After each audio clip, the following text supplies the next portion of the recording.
नमस्कार दोस्तों, ओम दिव्य ज्ञान में आप सभी का स्वागत है। आशा करती हूँ कि आप सभी कुशल मंगल होंगे।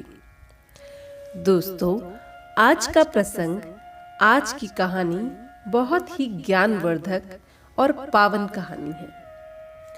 इस कहानी का जिक्र हमारे वेदों, हमारे पुराणों और हमारे गरुड़ पुराण में भी है। यह कहानी है स्वर्ग जाने वाले रास्ते के बारे में। हमने पृथ्वी लोक पर बहुत बार अच्छे और बुरे कर्मों के बारे में सुना है। पांडवों की बात करें तो पांचों पांडव स्वर्ग जाने का रास्ता जानते थे, पर उनमें से सिर्फ युधिष्ठिर ही स्वर्ग पहुंच पाए। जब सभी को रास्ता पता था तो सिर्फ युधिष्ठिर ही क्यों स्वर्ग पहुंच पाए?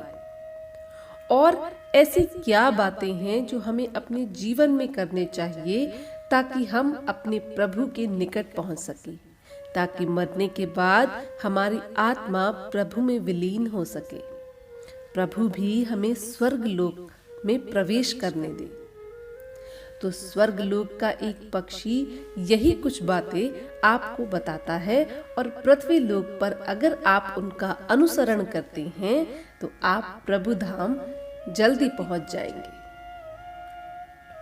दोस्तों, आज की कथा बहुत ही पावन और बहुत ही ज्ञानवर्धक है। और ऐसी कथाएं यदि आप और सुनना चाहते हैं तो हमारे चैनल को सब्सक्राइब करना ना भूलें, ताकि ऐसी वीडियोस आप तक सबसे पहले पहुंच सके। तो चलिए शुरू करते हैं आज का प्रसंग, आज की कहानी। एक समय की बात है, एक नगर में एक बूढ़ी माई रहा करती थी। बूढ़ी माई ईश्वर की बहुत साधना किया करती थी, हमेशा अच्छे कार्य किया करती थी। ईश्वर ने बूढ़ी माई को पुत्र दिया था। अपने पुत्र के साथ ईश्वर की भक्ति करते हुए बूढ़ी माई जिंदगी गुजर बसर कर रही थी।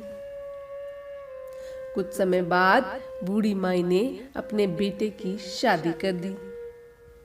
अब अपने बेटे और बहू के साथ बूढ़ी माई हंसी खुशी जी रही थी। बेटे और बहू को भी एक पुत्र रत्न की प्राप्ति हुई। इस पर तो बूढ़ी माई का भगवान पर भरोसा और बढ़ गया, और अपने पोते के लालन पालन में बूढ़ी माई पूरी तरह मग्न हो गई। पर शायद ईश्वर ने बूढ़ी माई के भाग्य में कुछ और ही लिखा था। कुछ समय के बाद एक सड़क दुर्घटना में बूढ़ी माई के बेटे और बहू की मृत्यु हो गई।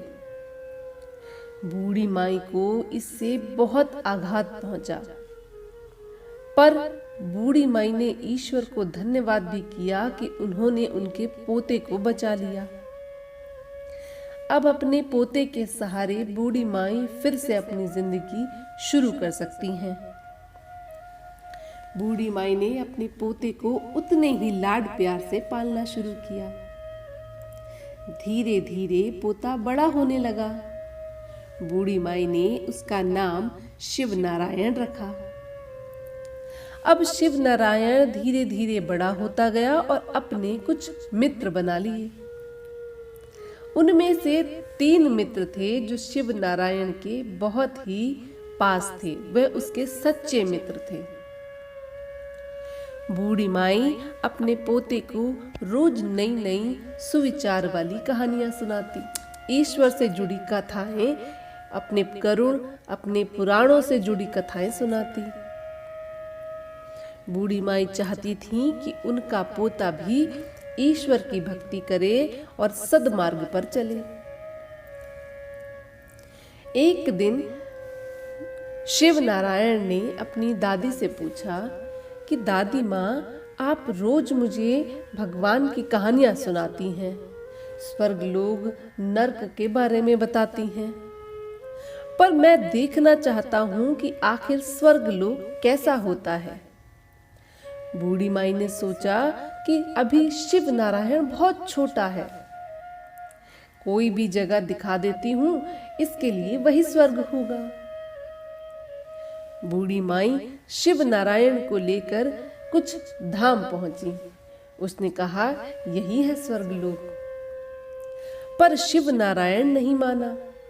शिव नारायण ने कहा, दादी माँ, यह तो पृथ्वी लोक की जगहें हैं और जिस तरह का वर्णन आपने मुझे किया है, ये उस तरह की जगहें नहीं है।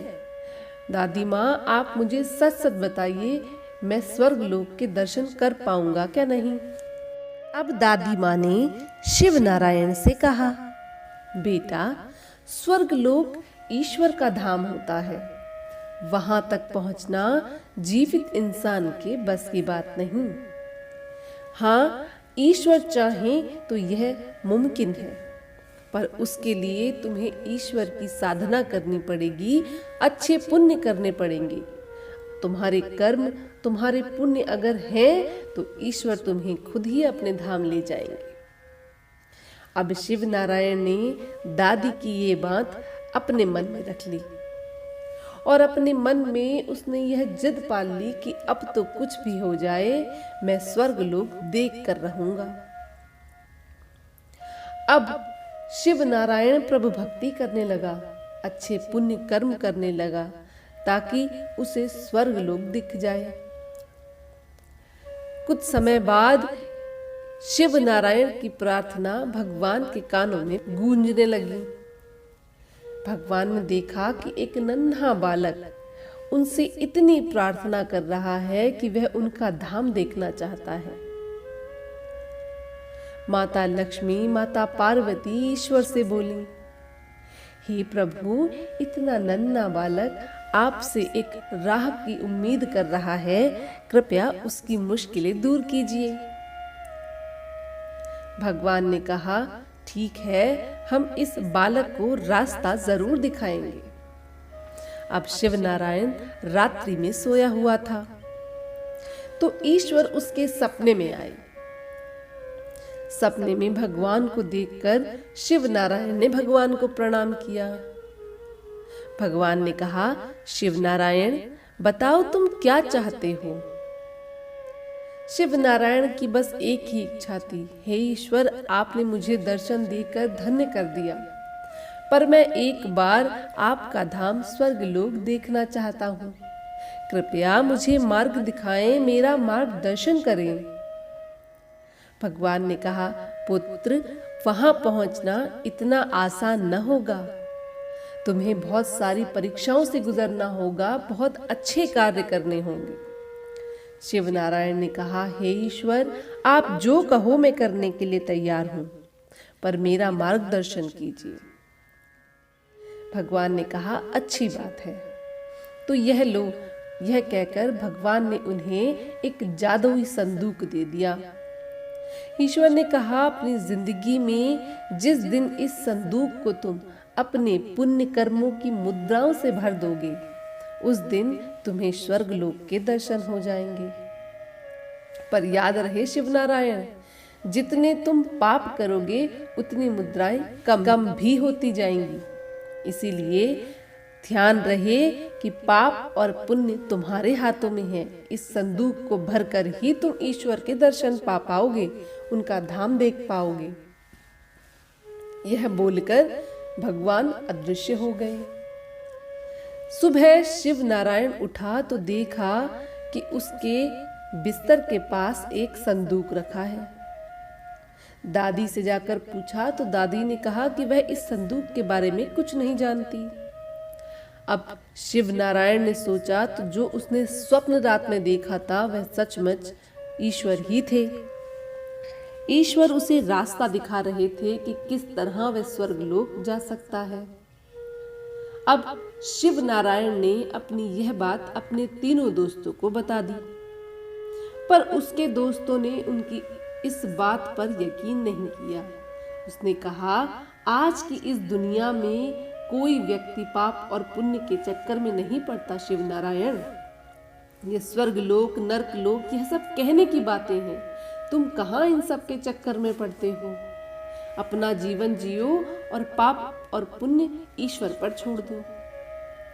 शिव नारायण ने उन्हें वह अपना जादुई संदूक भी दिखाया, पर उन्होंने कहा कि यह संदूक तो कोई भी ले आएगा, यह सब तुम हमें बेवकूफ बनाने के लिए कर रहे हो।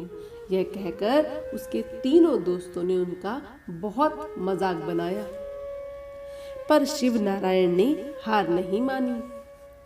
शिव नारायण ने सोचा कि जरूर ईश्वर उसे रास्ता दिखा रहे हैं। अब शिव नारायण ने अच्छे कर्म करना शुरू कर दिया। कुछ समय बाद शिव नारायण की दादी ने शिव नारायण को एक सोने का सिक्का दिया और कहा, शिव नारायण, यह तुम अपने ऊपर खर्च कर सकते हो। शिव नारायण ने बहुत सोचा कि वह इसका क्या करे। अब शिव नारायण यह सोचते सोचते रास्ते में जा रहा था। तभी एक भिक्षुक ने शिव नारायण से भिक्षा मांगी। उसने शिव नारायण से कहा कि उसने 3 दिनों से कुछ नहीं खाया, कृपया उसकी मदद करें। शिव नारायण ने सोचा कि अगर वह यह दान उसे दे देगा तो उसका संदूक भरने लग जाएगा।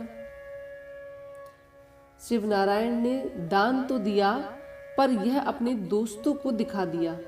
उसने अपने दोस्तों को दिखाया कि देखो, मैं दान पुण्य कर रहा हूं। यह कहकर उसने वह मुद्रा उस भिक्षुक को दे दी। अब शिव नारायण भागा भागा घर आया।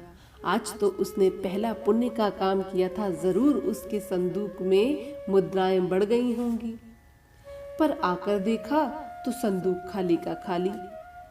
अब शिव नारायण को समझ नहीं आया कि दान पुण्य करने के बाद भी उसका संदूक क्यों नहीं भरा। शिव नारायण फिर सोया।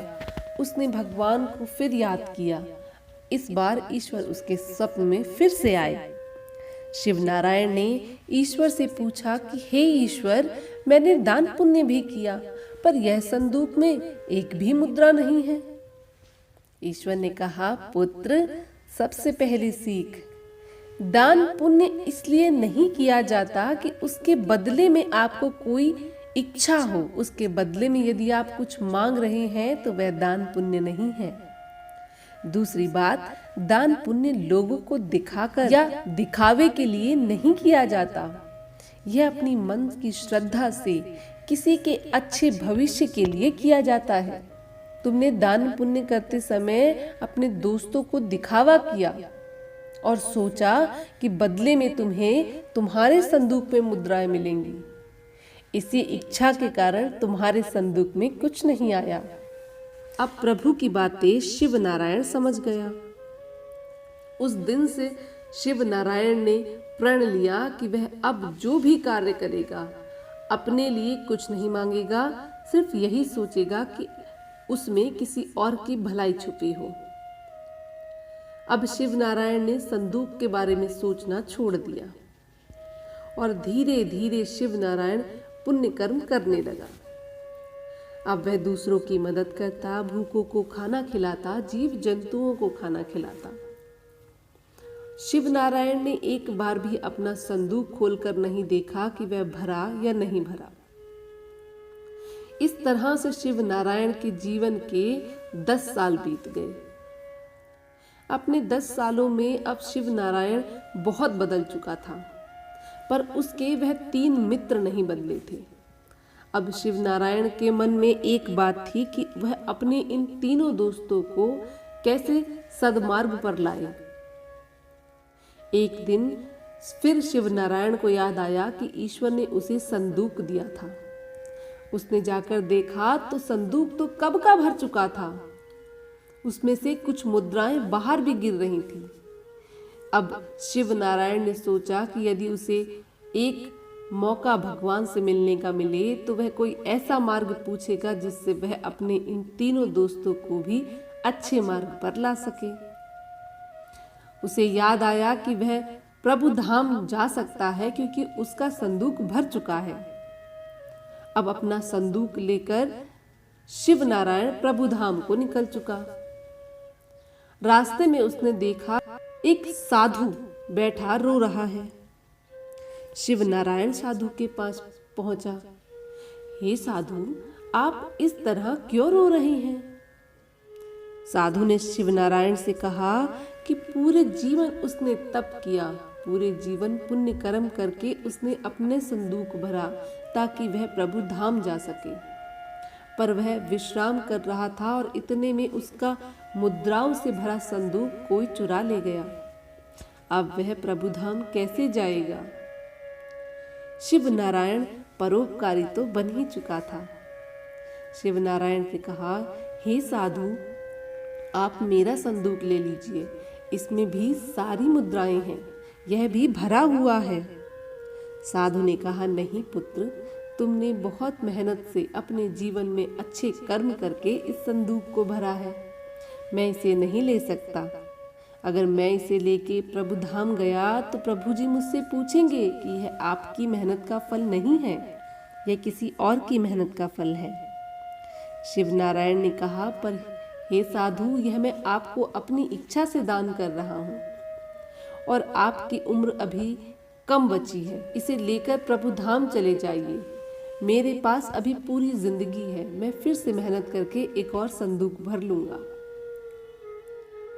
जब साधु ने शिव नारायण की यह बात सुनी तो उसे आशीर्वाद दिया, तथास्तु। इतना कहते ही शिव नारायण ने जब आंखें खोली तो देखा कि वह स्वर्ग लोक में था और सामने खड़े साधु कोई और नहीं, स्वयं ईश्वर थे। ईश्वर ने शिव नारायण से कहा कि मैंने तुम्हें पहले ही कहा था कि इसे करना बहुत मेहनत का काम होगा और तुम्हारी बहुत सारी परीक्षाएं होंगी। जो अभी अभी तुम्हारे साथ हुआ वह तुम्हारी अंतिम परीक्षा थी, जिसे मैं स्वयं लेने आया था, पर तुम अपनी सारी परीक्षाओं में पास हुए, इसलिए आज तुम स्वर्गलोक में हो। शिव नारायण ने स्वर्गलोक देखा, बहुत प्रिय, बहुत सुंदर, पर यहाँ उसकी बूढ़ी माई नहीं थी। प्रभु ने कहा कि तुम्हारे कर्म बहुत अच्छे हैं, अब तुम यहाँ एक अच्छा जीवन जी सकते हो। यहाँ तुम्हारी आत्मा हमेशा तृप्त रहेगी, कभी तुम्हें असंतोष नहीं होगा, क्योंकि यह स्वर्गलोक है।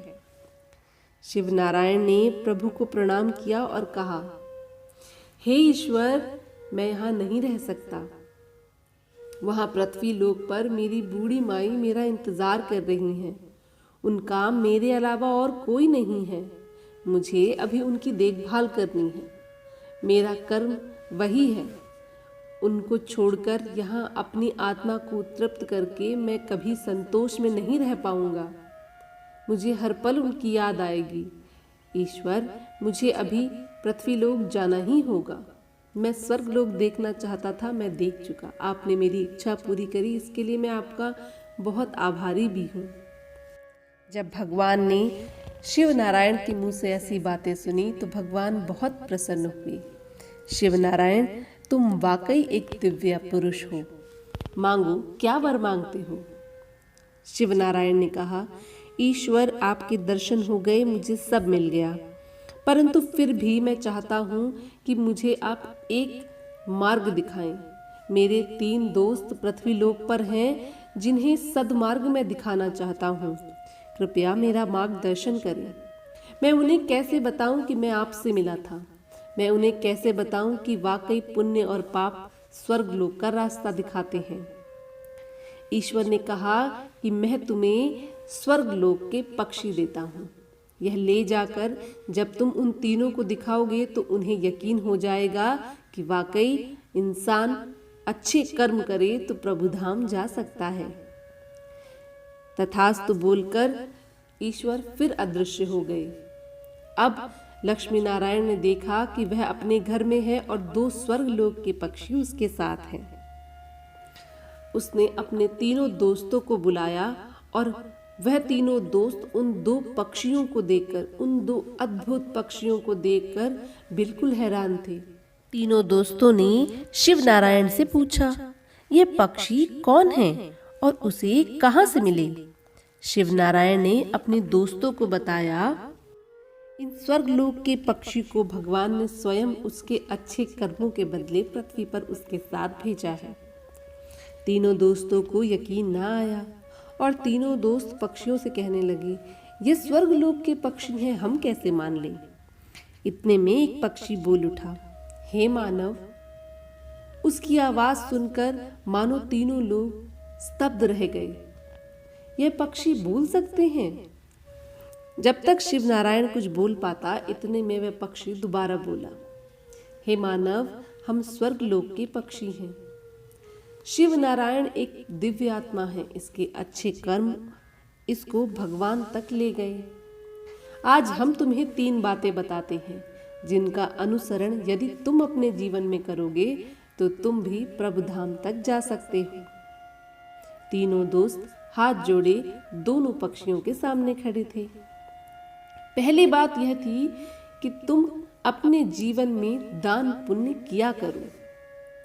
यदि तुम दान पुण्य करते हो सकता है उसका फल तुम्हें दिखे ना, पर तुम्हारे भाग्य में तुम्हारे कर्मों के साथ वह जुड़ जाता है। अंत में जब ईश्वर के सामने तुम्हारे कर्मों का लेखा जोखा होगा तो तुम्हारे अच्छे कर्म ही होंगे जो तुम्हें स्वर्ग तक ले जाएंगे। पर दान पुण्य करते समय किसी को दिखाना या उसके बदले में कोई उम्मीद रखना यह गलत होगा। निस्वार्थ भाव से दान पुण्य करना। दूसरी बात, यदि ईश्वर धाम जाना चाहते हो, यदि प्रभु धाम जाना चाहते हो तो प्रभु की भक्ति करना कभी ना भूलें। ईश्वर में आस्था ही उन तक पहुंचने का केवल एक मार्ग है। ईश्वर में आस्था रखोगे तभी ईश्वर के दर्शन कर पाओगे। और तीसरी और सबसे जरूरी बात, इस मृत्यु लोक में, इस पृथ्वी लोक में तुम्हें बुराइयां, तुम्हें गलत संगत बहुत जल्दी अपनी तरफ खींचेगी, पर अपने मन से, अपने वचन से सद मार्ग को चुनना यह तुम्हारे हाथ में है। शिव नारायण तुम्हारे सामने इसका एक जीता जागता प्रतीक है। यह चाहता तो तुम तीनों की संगत में बिगड़ सकता था, पर इसने ऐसा नहीं किया। इसने भगवान पर आस्था रखी, दृढ़ निश्चय किया और एक सदमार्ग को चुना। इसी तरह तुम्हारे हाथ में है कि तुम कौन सा मार्ग चुनते हो। सदमार्ग जरूर कठिन होता है, सदमार्ग तुम्हें मुश्किलें देता है, पर अंत में प्रभु धाम जाने का वही एक रास्ता होता है। तो जीवन में परिश्रम करो और अच्छे मार्ग चुनो, तभी तुम्हारा कल्याण होगा।